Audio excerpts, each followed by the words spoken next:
distinguished guests, ladies and gentlemen, online viewers from India and from around the world. Welcome to join us at the Taiwan Smart Healthcare webinar as part of the Taiwan Expo in India. My name is Cheng, your MC of the day. The COVID-19 pandemic has highlighted the importance of healthcare service and smarter healthcare solutions. With that in mind, Taiwan External Trade Development Council has organized today's event in order to showcase some of the best we have in Taiwan. We're very happy to have all of you join us online. So allow me to extend a warm welcome to all of you watching in India and elsewhere. To kick off today's event, we would like to invite Ms. Vanessa Cheng, Executive Director of TAITRA, to give us the opening remark. Let's welcome Ms. Cheng.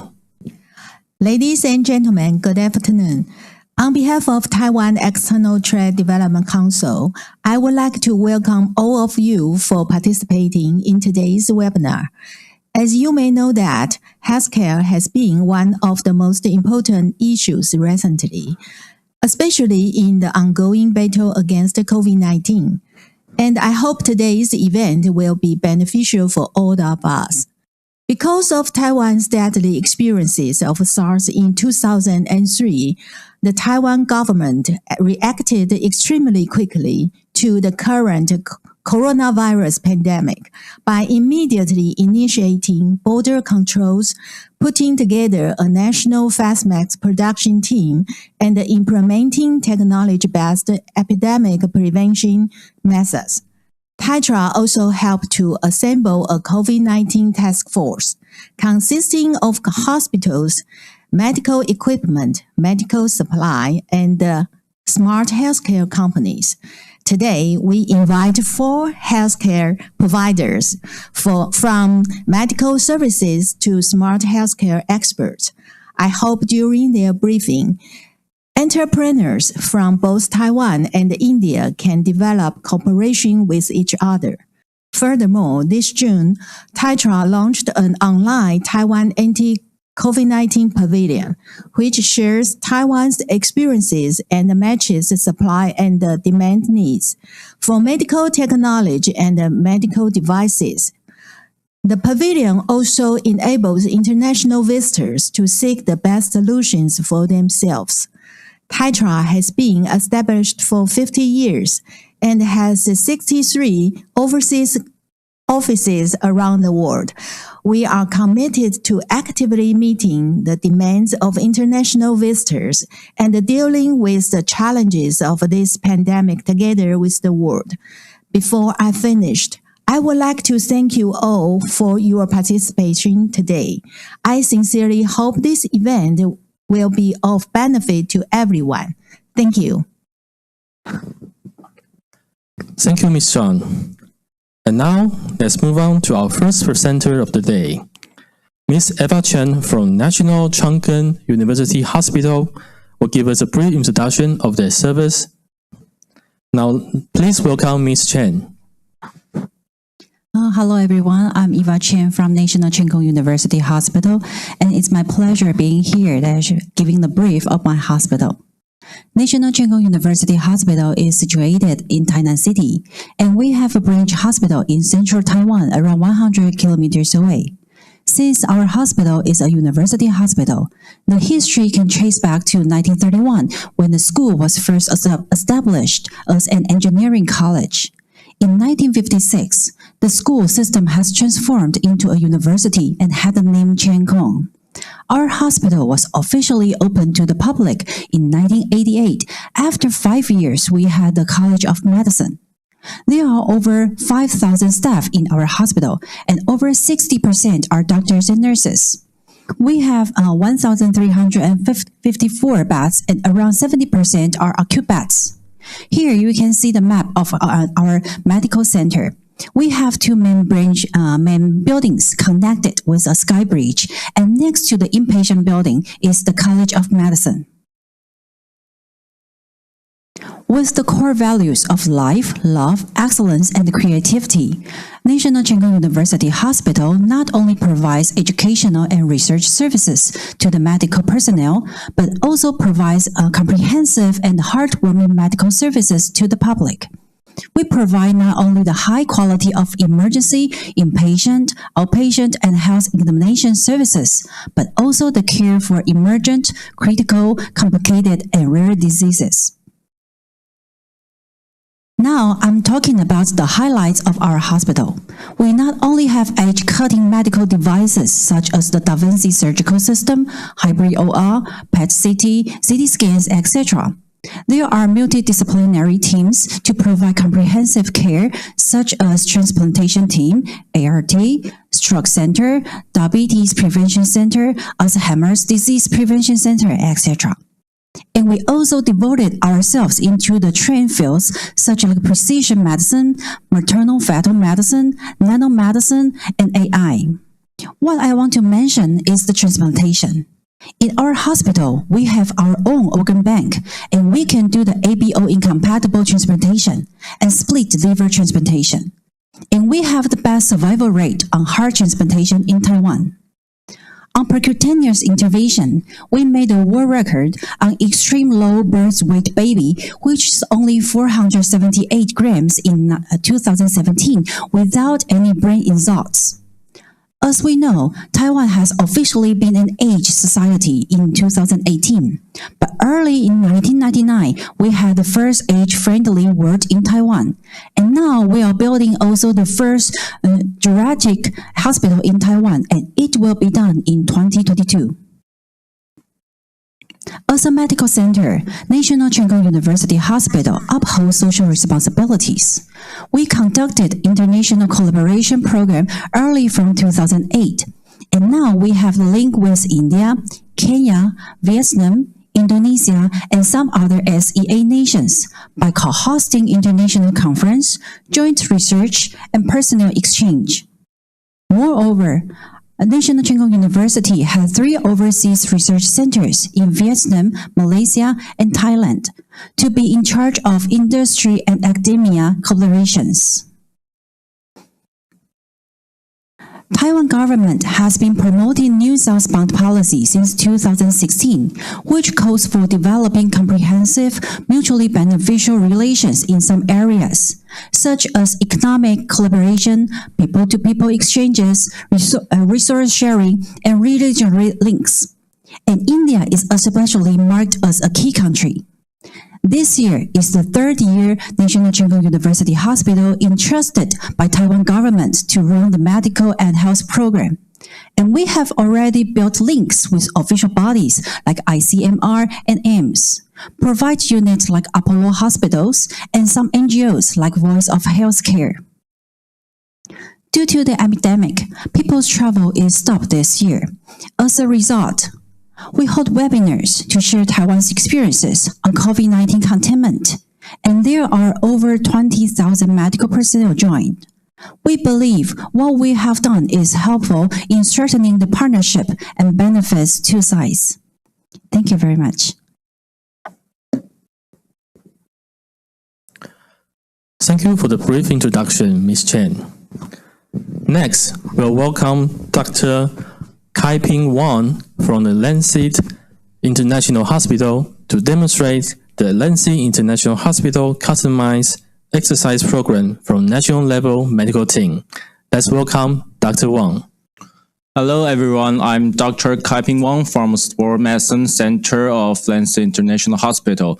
Today I did a small modification of my title and I'll present the Rising Sports Medicine and the National Level Medical Team. And our hospital is located in Taoyuan City, and it's about 25 minutes from Taoyuan International Airport. And we also have a medical clinic in the airport. Our hospital is a regional teaching hospital, and we have about 600 beds and 2,000 employees. Our sports medicine center has 3 features. There are national team doctors, national quality certification, and partner of professional teams. In 2012, our Sports Medicine Center is the first established sports medicine center in Taiwan. And our hospital is also the first hospital signed with professional baseball team. And in 2013, we are the first sports medicine center engaging in complementary medicine. Basically, it's the traditional Chinese medicine. And we got the national quality certification in 2017, and we signed up with another professional basketball team on 2018. Until now, we are the only one sports medicine center signed with both professional baseball and basketball team in Taiwan. And as I mentioned before, we have a lot of experience about national team.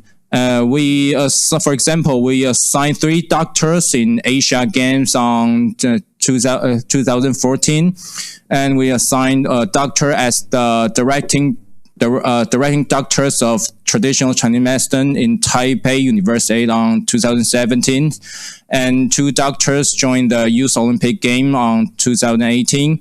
And last year, we assigned 3 doctors in WBSC Premier 12 games. This year, our center become a subsidiary of Landseed International Medical Group, and we are expanding now to Taipei, Taichung, and Shanghai. We expect that we are going to have 6 branches in future 2 years. Running BG is a friendly company of us, and it is the most popular runners portal site in Chinese world. On 2016, they made a research on the runners in Taiwan. And in this report, they found that the annual household income, the readers of the Fortune, it's a finance magazine. The readers of them has the household income annually about $80,000. And the readers of the Runner's World is about 100,000. And the ultra running is $120,000. So they said that the more you exercise, the more money you earn.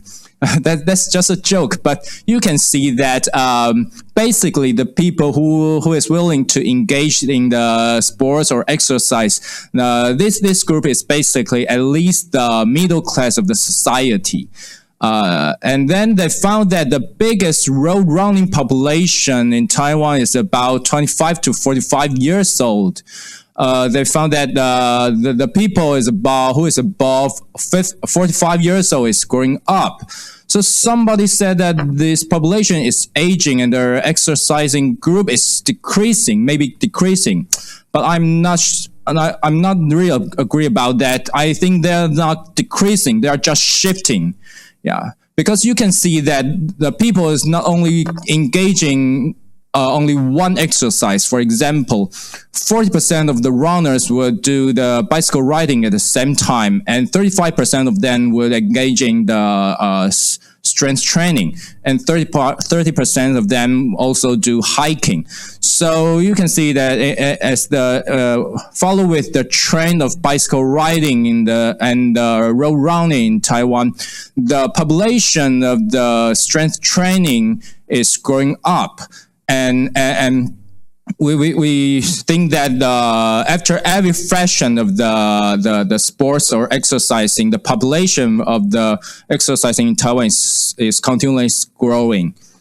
And as we mentioned before, these population are willing to put money to invest the money in their hobby. So, for example, 40% of them are willing to join games abroad. So we can say that these group are willing to put money in gears, in tools, and especially their body when they get injured or to take care of their own health. So when they got injured, we can see their behavior. 55% of them will try self-care first, and 35% of them will go to visit traditional Chinese medicine first. So that's why our team needs traditional Chinese medicine doctors. and only 22% of them will go to visit modern medicine first. That's the situation in Taiwan.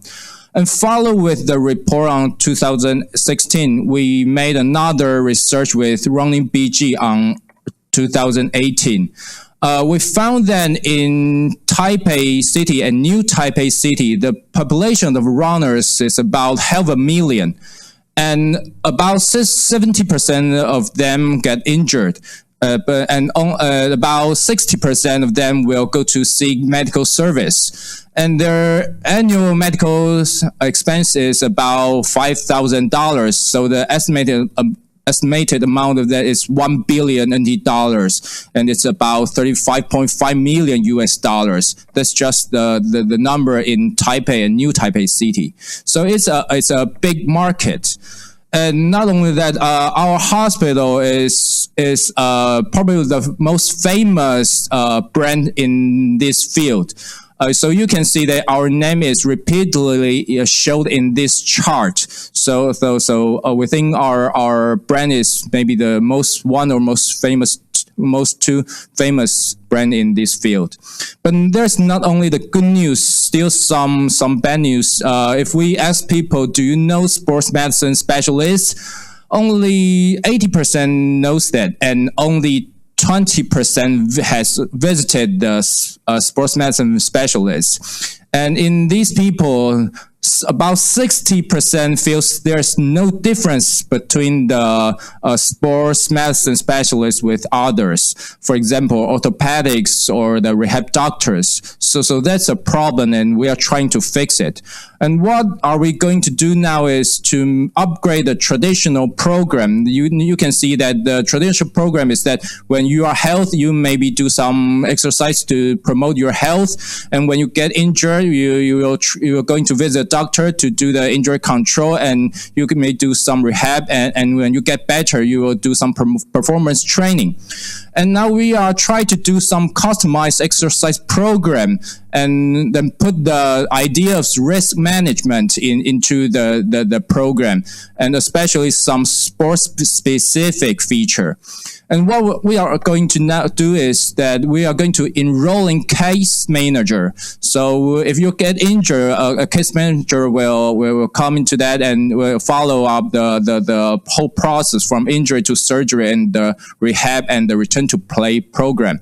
We are going to popularize into sports science. It means that some techniques or tools were in the past, these techniques are just for research use or just for elite athletes. We are going to use these techniques or tools, and we'll use them to serve the general population. And we are going to use these techniques and tools to make some sports specific health check. For example, if you want to do baseball or you want to do volleyball, swimming, you can come here and do some sports specific health check, and we'll tell you the risk of your injury and tell you how to prevent the injury. Yeah, that's what we are going to do now. And the biggest thing we want to do is let everyone get an advantage from sports medicine, and that is what we are going to do in recent years. Yeah, thank you very much. Thank you for the energetic demonstration, Dr. Wang. Next, we have Mr. Kevin Liao from Sane Health Enterprise to speak to us about applying leading-edge technology to brighten the brilliant wisdom of traditional Chinese medicine. Please welcome Mr. Liao.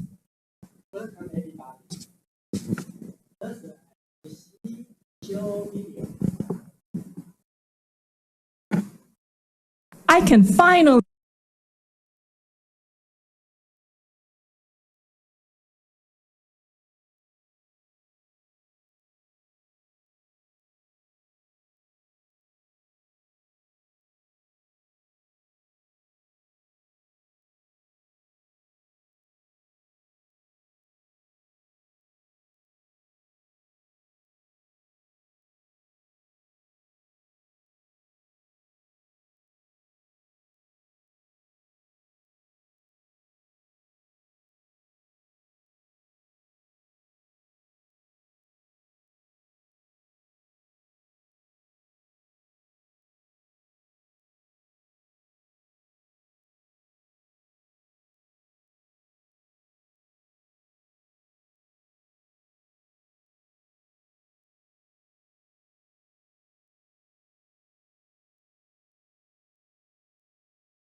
Today we talk about energy, field energy of the body.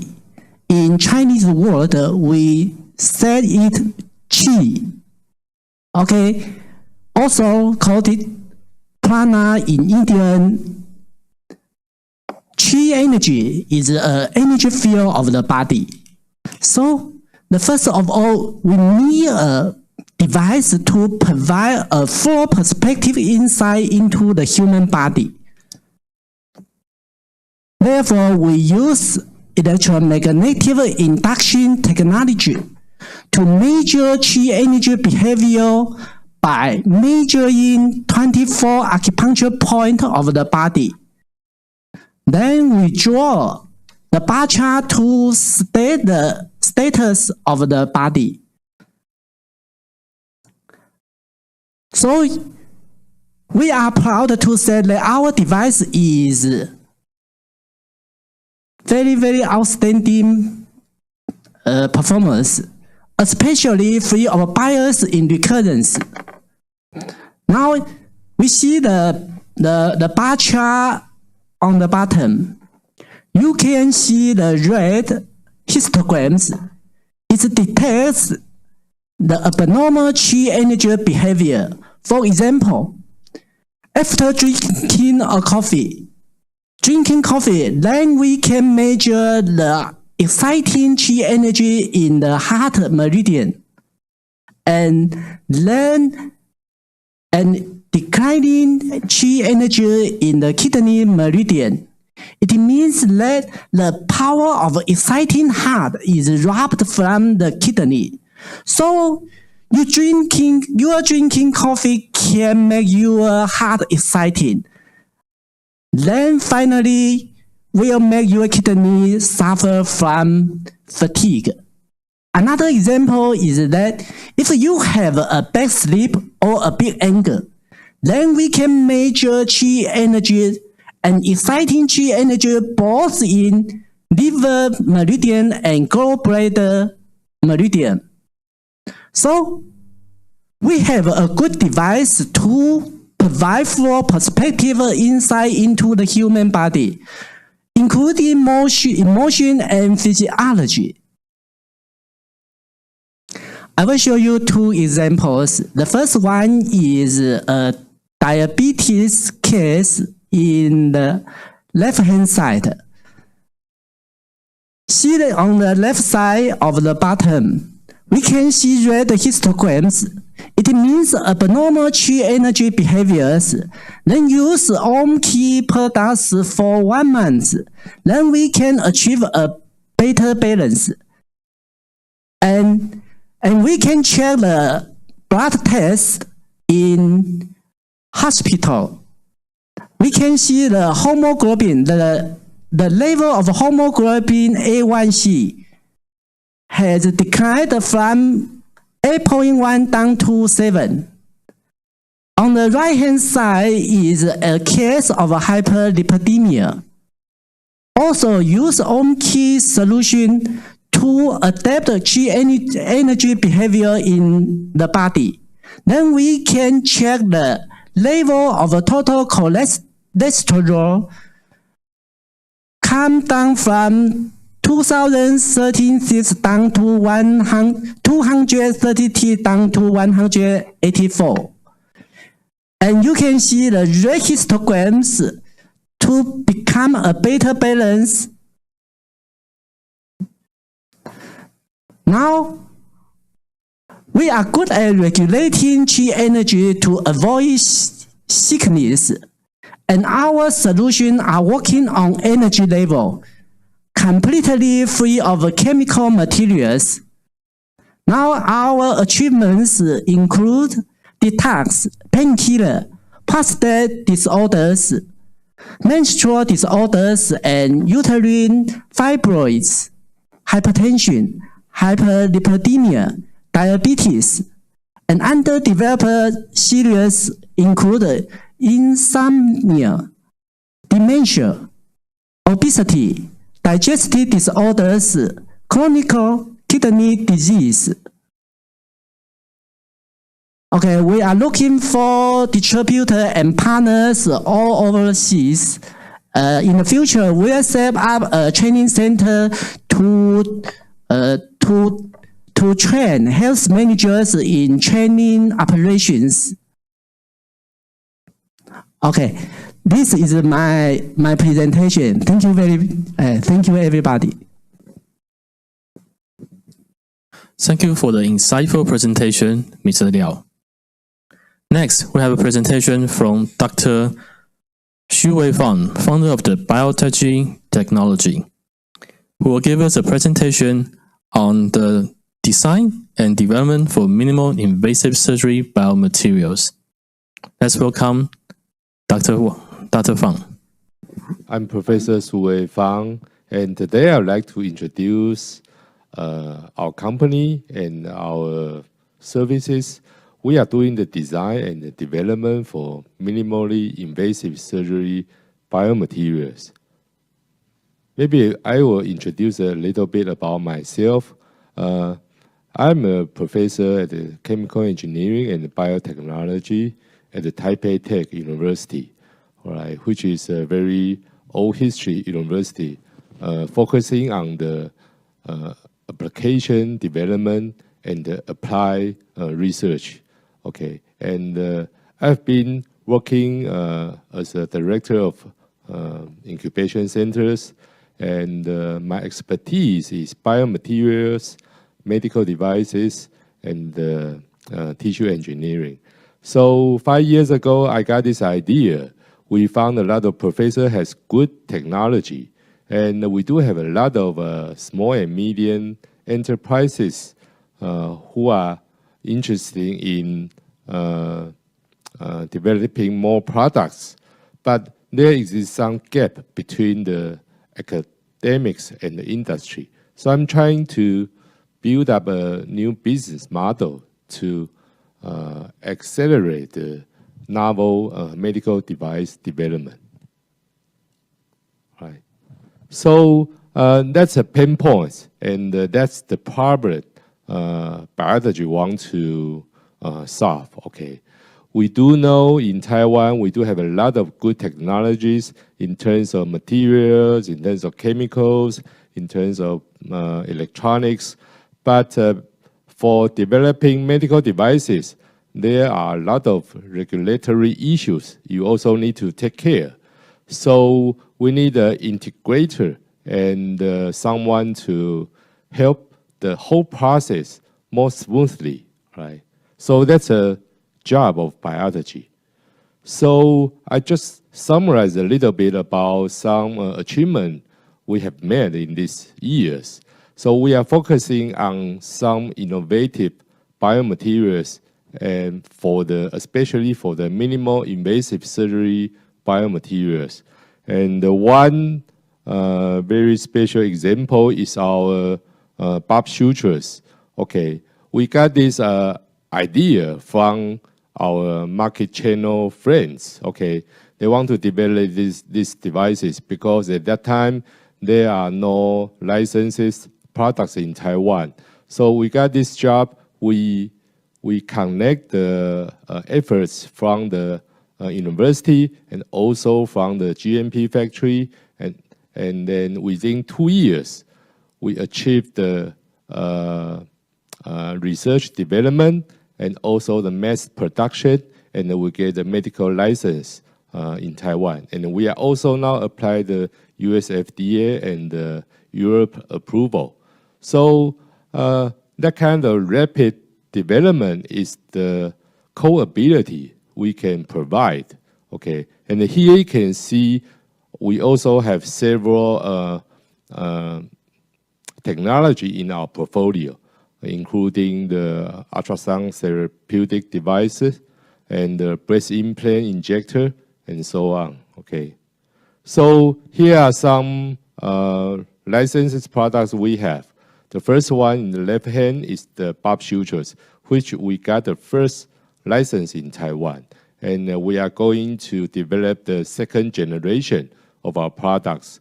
And we hope to get one license each year for the next generations of Bob sutures, which can be used for the minimal invasive surgery and also for the cosmetic medicine for facelifting and other applications.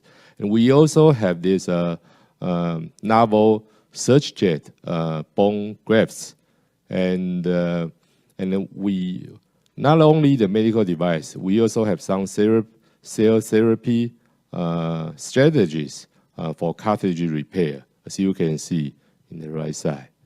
And also, as I mentioned, breast implant injector, we got a license, and we also work with Dr. Berman in Beverly Hills in the United States to do the commercialization process for a very novel pocket protector to deal with the capsular contracture for breast implant, right? And we did a lot of technology commercialization for B2B, okay? And from 2020, we also try to do some good products to our customers, all right? The first one is our skincare products. We have this new brand name, Puriposh, and we applied all native local plants in Taiwan and hope to provide more people to enjoy the outcomes of our research. So we are willing to collaborate with doctors, collaborate with market channels for good product development. And we'd like to share the profits, and we also share the risk. Okay, I think based on our help, we can develop more innovative products soon and better. Thank you very much. We are Biotegy. Thank you, Dr. Fang from Biotegy, and thank you for all the presentations today. Our company's feature today are all now online in our Taiwan Expo in India website. So if you want to learn more about the products and service, you can go to our website. And if you have any questions, you can always leave your comment, and we'll get to you as soon as possible. And ladies and gentlemen, this will conclude today's webinar. Well, thank you all for joining in. We hope through today's presentation, you have a better understanding of the latest medical innovations and healthcare solutions in Taiwan. If you would like to learn more about healthcare or other industries in Taiwan, please like and share this video and subscribe to TaiTrust channels on YouTube. Thank you all for watching, and we wish you every success in your future endeavor. Thank you.